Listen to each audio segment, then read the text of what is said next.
tinatanong nila kung totoo nga yung mangyayari sa January 13. Okay, opo. Ako naman, dahil alam ko namang talagang magkakaroon naman ganong pagkilo, sabi ko, totoo yan. Opo. Pwede po ba kaming sumama? Yun ang tanong May nila. mga nagtatanong.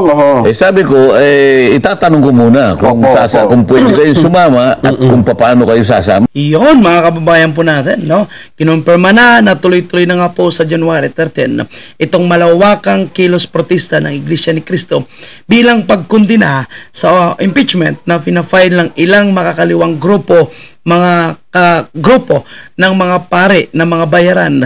Mga kababayan po natin, pagkundina po ang gagawin ng Iglesia ni Cristo at bilang sinasabi po ng Iglesia ni Cristo na di umano ito ay pagsusuporta sa pagkontra din ni Marcos Jr. sa impeachment laban po kay Vice President Sara dahil marami pa ang dapat unahin. And yan naman ay totoo, mga kababayan po natin. Kaya ang tanong po ng ilan ng mga Duterte supporters, gaano kaseryoso itong si Marcos Jr. o kaya ito ay hugas kamay lamang? Dito natin malalaman, mga kababayan po natin, kung paano niya pipigilin ang impeachment against kay Vice President Sara. Samantala, iba't ibang grupo na ang nagpayag.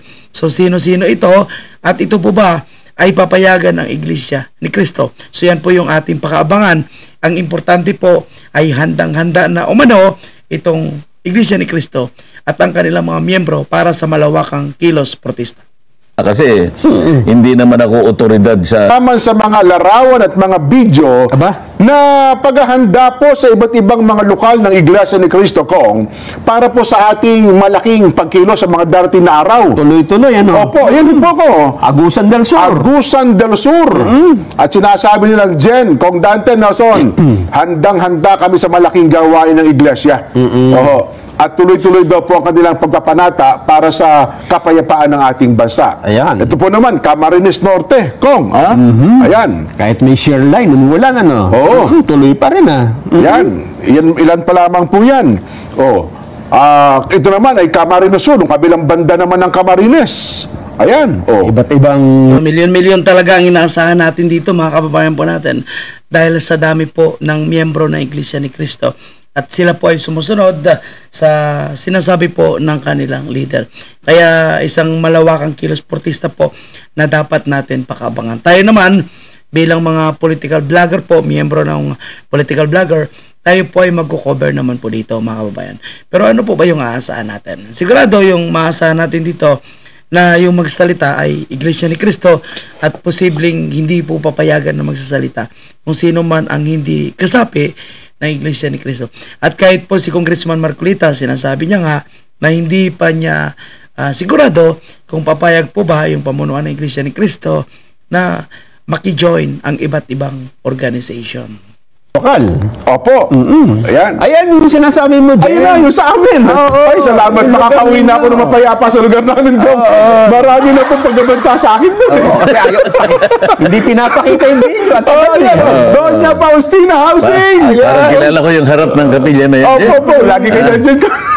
Alam ko kung saan ako pumaparada dyan. Sabi ko sa akin Jen, pagka hindi mo pa pinakita sa araw na ito, hindi na pabalaan ka na. Hindi ka na namin papapasukin dito. Ayun, yan, okay na po ako, ha? Ayan, mga taga doon niya, Faustina. Bawi ka na. Opo. Ito naman, mga taga Laguna. Iba't ibang lugar sa Laguna yan. Nako, talaga naman, marami din po. Ilocos Norte. Ilocos Norte naman. Tuloy-tuloy po yung paghahanda. Babalakat. Ayan. Pampanga. Sa may bahagi po ng Pampanga North. Nueva Ecija. Yan po kung pinakikita natin sa kanila yung pagkatapos ng pulong. Kasi alam nyo naman, bawal ang cellphone sa loob ng kapilya, di ba? Kaya yung pinakikita natin, ayan. At saka yung naglalabasan na po sila. Oriental Mindoro. Ayan. May nagtatanong na nga dyan parang may konting... Ito pala kong Templo Central. Sinasabi galit sa atin ng... at least kayo mahaba-haba na. Ayan. Diba? Sayang daw oras.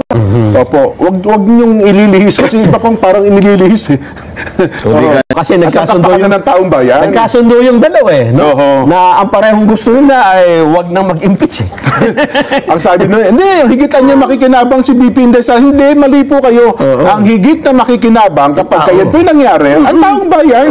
Yun, tama naman po yan, mga kababayan natin. ang higit na makikinabang sa hindi pag-impeach kay Vice President Sara ay ang taong bayan.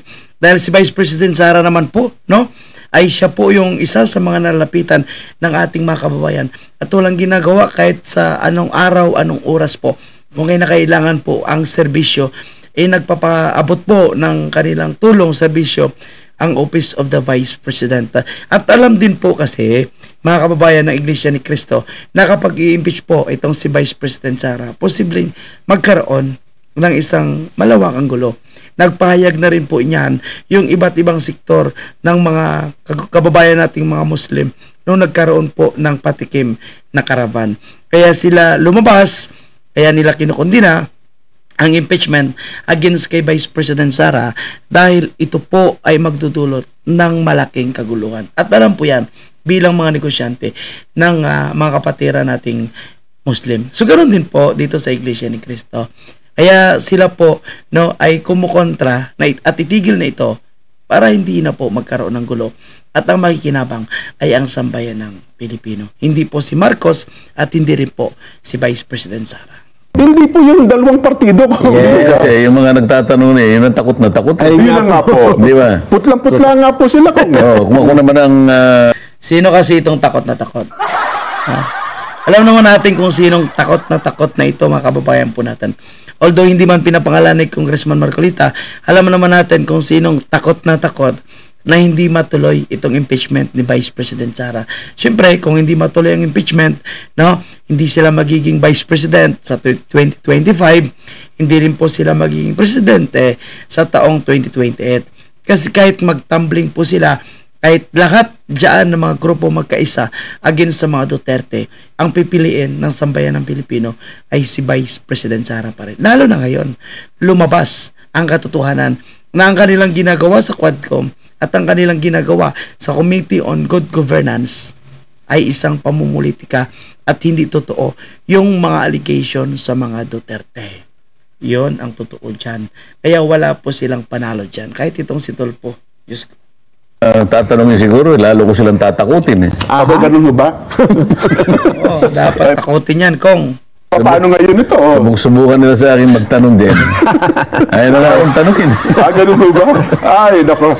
Anyway, sana po naman ay maunawaan natin itong mga bagay na ito. Sino ba ang kukontra kung ang pag-uusapan ay pagkaroon ng kapayapaan sa ating bansa? Sino sa tingin mo ang matinong tao ang kukontra dyan? Kung matino ka, hindi ka kukontra dyan. Ang kumokontra dyan, Kong, ay yung mga ang gusto ay kaguluhan sa Pilipinas. Hindi ba? May sariling interest ito, kung gano'n. Ang gusto yung magkakampi-kampi tayo. Yes. Di ba? Magkakabaha-bahagi. At pagka nagkagulo tayo, ay sila naman ang papapel. Hindi Oo. Ganyan ang laging ginagawa ng mga yan. Alam na alam. Madali naman kwentahin yung mga yan. Opo. Alam na alam mo naman ang pagmumukha ng mga yan din. Di ba?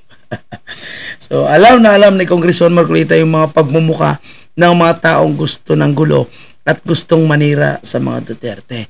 Kaya nga po hindi daw po tinatanong si Congressman Marcolita dahil takot na takot sila, no? Lalo na sa detalye ng gawing malawakang kilos protesta ng Iglesia ni Cristo. Kaya all out po sigurado dito, mga kababayan po natin, ang iba't ibang grupo din sa pagsuporta. So, sana po papayagan ng Iglesia ni Cristo ang iba't ibang sektor, iba't ibang grupo na makiisa sa kanilang gawing kilos protesta.